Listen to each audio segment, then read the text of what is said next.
Mapigano makali yameripotiwa mapema asubuhi ya Jumamosi tarehe 14 Machi katika kijiji cha Malemo kilichopo katika groupmenti ya Bashali Mokoto, wilaya ya Masisi ndani ya mashariki mwa Jamhuri ya Kidemokrasia ya Kongo. Mashariki hayo yanahusisha waasi wa M23 na wapiganaji wa Wazalendo. Kwa mujibu wa vyanzo vya ndani katika eneo hilo, mashambulizi hayo yalianza majira ya saa 11 alfajiri, wakati ambako wapiganaji wa Wazalendo walipoanza mashambulizi dhidi ya nafasi zilizodhibitiwa na waasi wa M23 katika mihimili ya Kalembe Mpiti. Tangu wakati huo, milio ya risasi nzito na nyepesi imekuwa ikisikika katika maeneo hayo na ya makaribu ya hapo.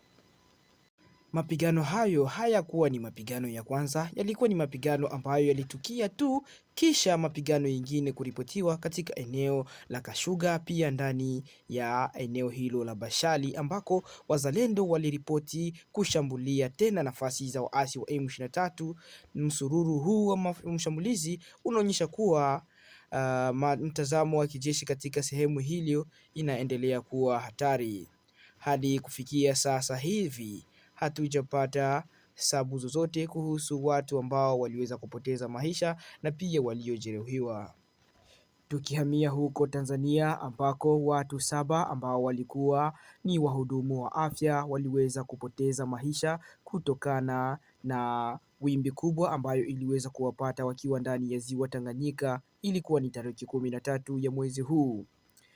Wataalamu hao walikuwa wakielekea ili kuweza kupana matibabu na hivyo waliweza kupatwa na ajali hiyo.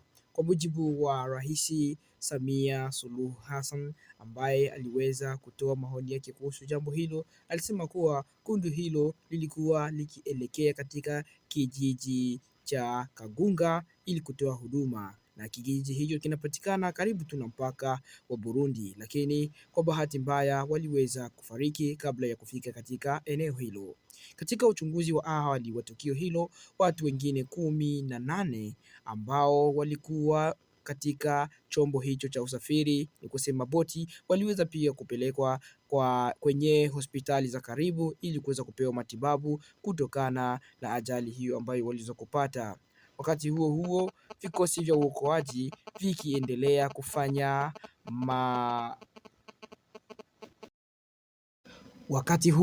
vikosi vya uokoaji viliendelea na kazi yao ya kutafuta wale waliozama ambao wanaweza kuokolewa.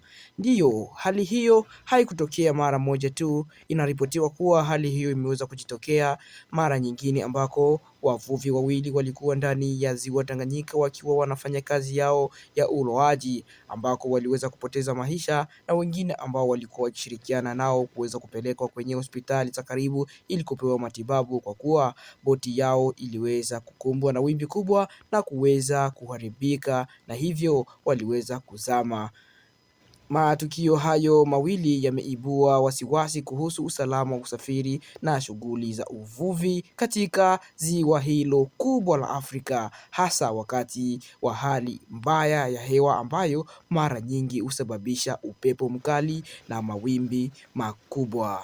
Hizo zilikuwa ni habari ambazo tulitaka kukusogezea asubuhi ya leo, hivyo endelea kuwa nasi ili uendelee kutufuatilia na ili kutuonesha kuwa sisi tunafanya kazi nzuri, na ili kuonyesha shukrani zako kuelekea channel yetu. Usisahau kusubscribe, kushare na kukomenti, utujulishe unatufuatia ukiwa pande gani ya dunia hii. Acha basi tukutanane wakati ujao.